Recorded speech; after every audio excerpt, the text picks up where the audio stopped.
Welcome to Tennis Spin, where we put our spin on your tennis. Are you a tennis parent? Are you that tennis parent? Well, don't be that tennis parent. Stay tuned.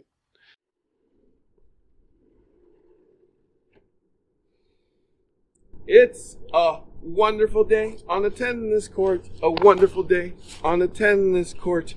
A gorgeous day on the tennis court. Won't you be mine? Can you be mine? Won't you be my partner? Good morning, boys and girls. Welcome to Mr. Tennis Spin's Etiquette. All right, so coffee sponsor of today is Kevin B. Kevin just hooked me up with some coffees and didn't say anything. So thank you, Kevin B. I appreciate you.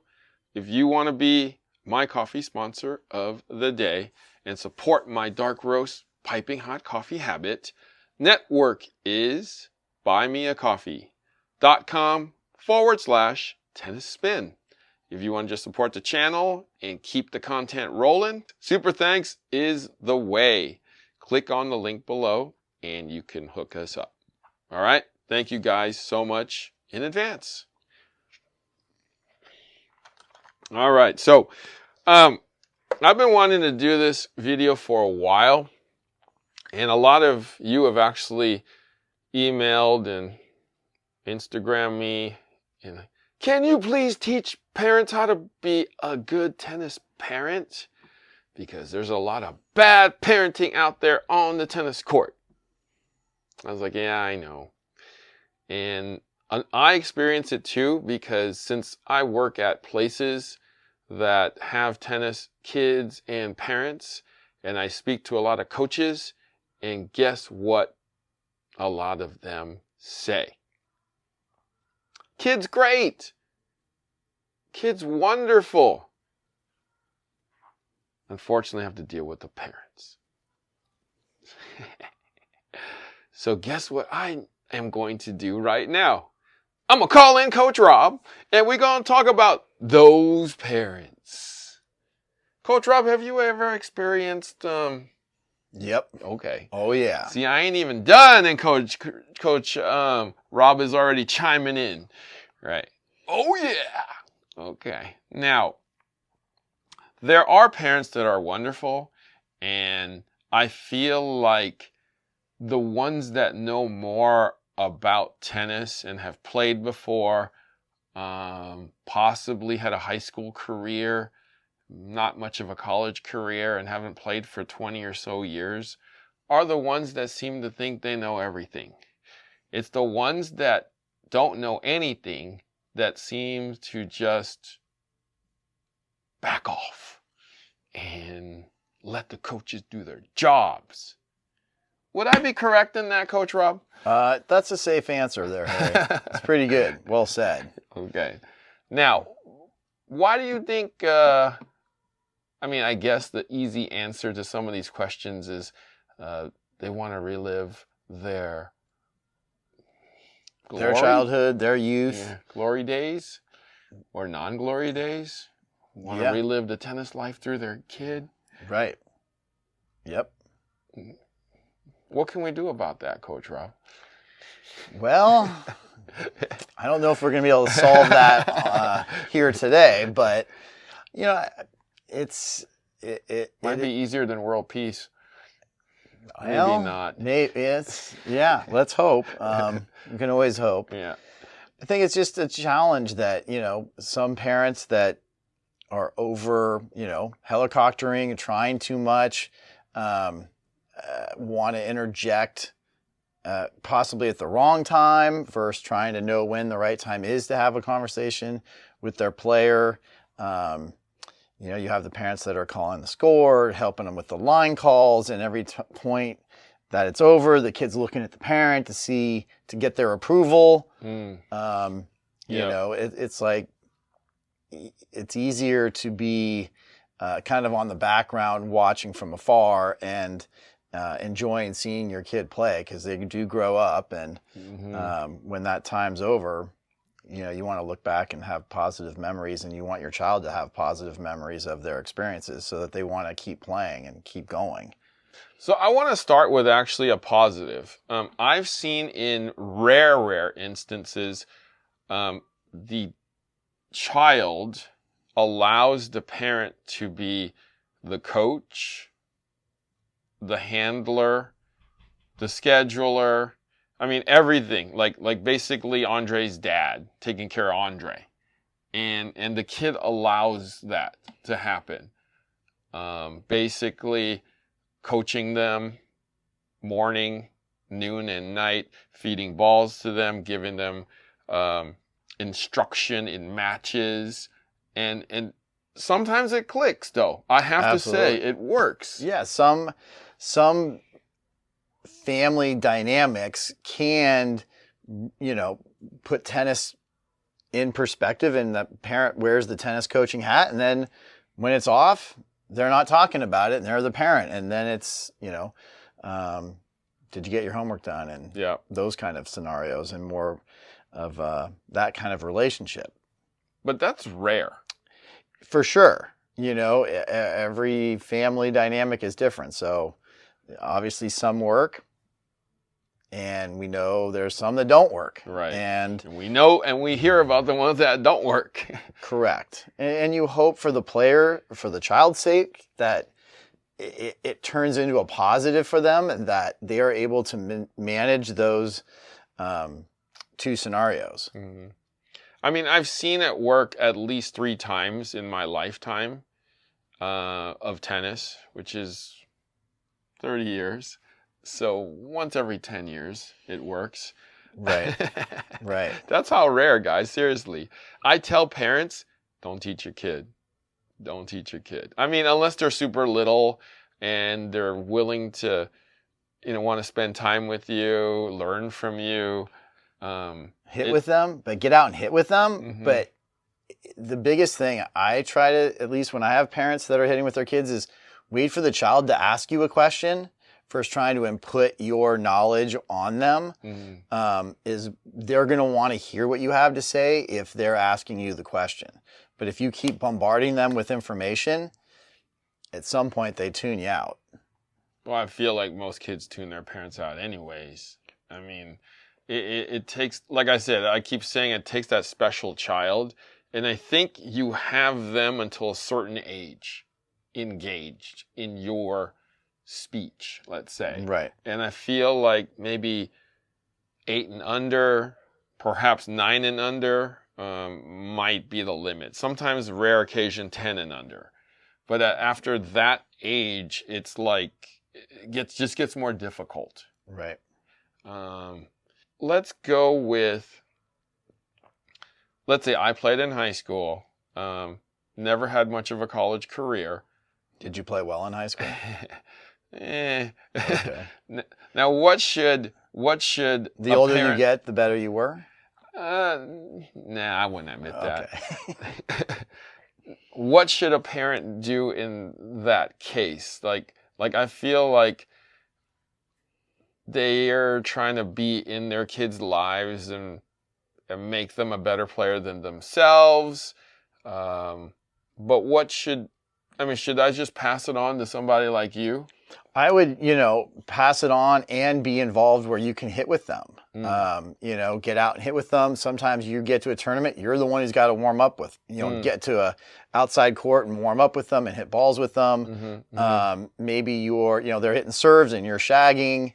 But at the same time, in terms of like instruction, I would, at a certain point, let the coaches coach and let, the parents make sure they get them to the tournaments on time and can get them to their practices and into their workouts and support them and promote the love of the game so that the child wants to keep playing. I know there are parents that love the game and obviously love their child and want their child to excel in the game together with them. And I feel like that's just too much to put on to the child, and the relationship gets kind of strained. Yep. And I see that, more so than not. therefore, I, as a parent, tell people that have the child ask you to go play instead of you asking them to play all the time. Because it's kind of like, it gets to a point where it becomes clean your room. Correct. Clean your room, brush your teeth, eat your vegetables, any of those things that the kids dread. Right. So, I mean, let your kid be a kid. Let's change gears, though. What if your kid's good? What if your kid's good and you can't help but get in, I don't want to say get in the way, but essentially it is get in the way. What do you do in that instance? I've seen parents though that really understand their kid when that happens, and they're like, I'm just dropping the kid off, and they literally pretend they leave, and then they sneak back around and just kind of watch their kid from like behind the tree or behind the fence. There are a lot of those. And that can be one way of trying to stay to the sidelines and not be, hovering over the match and letting your child go out and play and experience, the highs and the lows of winning and losing, and see how they handle it. And are they, mature enough to handle winning and losing? Because, when you're dealing with kids, it's hard. You have to remind them that when you start to play a game and you're going to keep score, two things are going to happen. One's going to win, one's going to lose. You're not always going to be the winner. You're not always going to be the loser. And you got to handle both. And if you're not ready to handle both, better rethink about whether you want to go out there and play. Right. In terms of keeping score and playing a match. Totally. I respect those parents that go hide. We always have fun with them. And I go, what are you doing? Like, so-and-so doesn't want me to watch them. And I'm like, why? He's like, it puts too much pressure on them. And I'm like, okay, I respect that. Right. It's nice they had that conversation. Yeah. Because, that's not always easy. Totally. And then there's those other parents that just, they can't take a hint.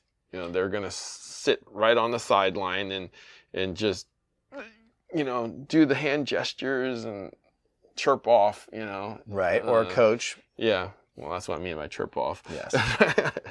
And, but it's like, you're not making it fun for your kid. You're probably not making it fun for yourself, because you probably come home all aggravated and stuff. Right. So make sure you're having fun with the game. Make sure you're having a positive relationship with your child, and it'll probably be more fun for the both of you and your family situation. Absolutely. Definitely. So, I've come to the conclusion with my own kid that tennis probably ain't the sport, nor will it ever be probably. So, but I've come to the conclusion. But she's young, so there's always hope. Yeah, I don't know. I gave up. And sometimes... I haven't. Okay, well then she's yours, Coach Rob. Because it's a tough relationship to have. It's like bribery doesn't work anymore, and you can only have so many damn toys. Right? That's true. So, I just hope for the best and just, expect the worst. That's just my philosophy in tennis parenting now. Okay. Right? Okay. Don't go out with expectations, and you never know what you might get. You might get a beautiful flower. Okay. Anyways, let me see, what else did I need to talk about here? We covered that. Did I miss anything? I don't think so. Okay. All right. So I want to thank my man, Coach Rob, for hanging out with me today. Any final words, Coach Rob, to the parents out there? Let the kids play, let them learn, let them experience the highs and lows of the game, and keep promoting fun tennis, having a fun tennis experience, and enjoy watching your kids play. Yeah, I couldn't have said it any better. like they're only going to learn on their own. Unfortunately, that's the hard, true reality. With you hovering over them and doing things for them is not going to do them any good later on. I mean, not just in tennis, but in life. I'm just telling you. Right. They should be carrying their bags and their water bottle. They should be the ones checking in at the tournament desk. Yeah. All of those things are things you want them being responsible for. You may have to coach them up before you get in the car, like, hey, don't forget this, this, and this. But, yeah. Those are things that, are preparing them for life, not just in tennis. I got a funny story for you, actually. So there was this kid at the club. This was years ago. And literally, the parent would bring in the bag, bring him lunch, sometimes bring him dinner. And it all comes in a bag. And this was like every day that the kid was there. Like literally before, it was like Uber and Uber Eats. Uber delivery on the bag, Uber Eats on the food. But the mom was doing it, right? I was like, this was even before Uber existed, okay? So when it was time for the kid to go to college, like we all made fun of the situation. Exactly. Is she gonna be in the dorm? Is she gonna live somewhere near the campus and feed him, make sure he had 3 squares a day, like took the bag to the court? How'd that work out? I feel like she spent a year there. Yeah. I gotta check back on that kid, actually. Yeah. Thank you, Coach Rob. Sure. Guys, thank you for watching Tennis Spin, where we put our spin on your tennis. Oh, this could be it, Harry. Oh, Harry, great contact. Now, the idea, Harry, is we need it to land in the blue. I know you're kind of starting out here. Let's try it again, Harry. Somewhere in the blue space on the other side of the net. Harry, that's a great shot. I think you even hit it on the blue on court 3, Harry. It's okay. I didn't really specifically say our court. I just said blue. So job well done. Let's try again. Keep it in our space on our court. Here it says number 1. Here we go, Harry. Give it a shot. Oh, Harry. No, I didn't say hit the number 1. Want a coach with positive energy like Coach Rob? Find what your game is looking for at playyourcourt.com. Oh, Harry, you swung and missed. I bet you can watch the ball a little longer. Try to keep your head still. Oh, Harry, nice try.